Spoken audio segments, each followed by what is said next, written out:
bor ekan, bir yo'q ekan, qadim zamonda bir jolbiqlan kampir bor ekan.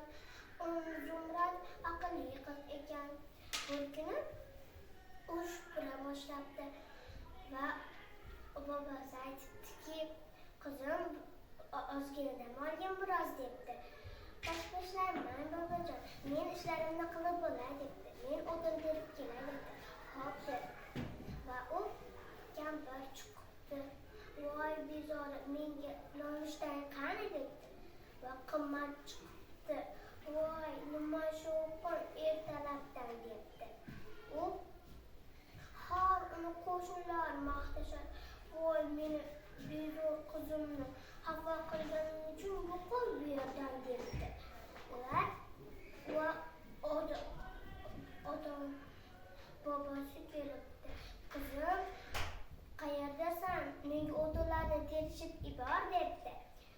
U chiqmabdi. Voy, qizingizni haydadim biroz. Bu uydan qaqshatdim zor.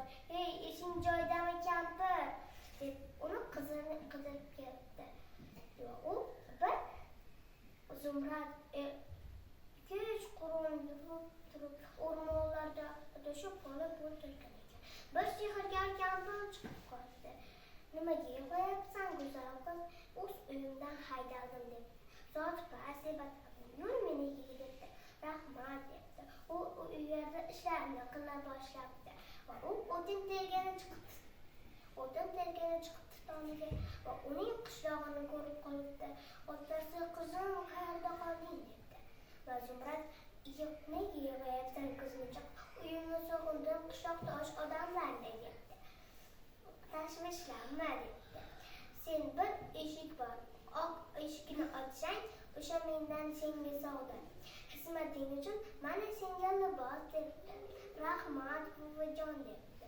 Va u uyga boribdi. Hey qizim, Zumrad keldi deb qo'shnilar har doim devordan qarashar edi. Qimmat, voy men-chi debdi.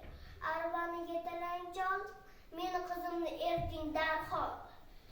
Xafa qilmasdan eson obating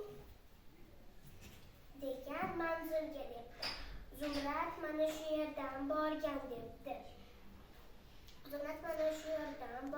debdi. Keyin u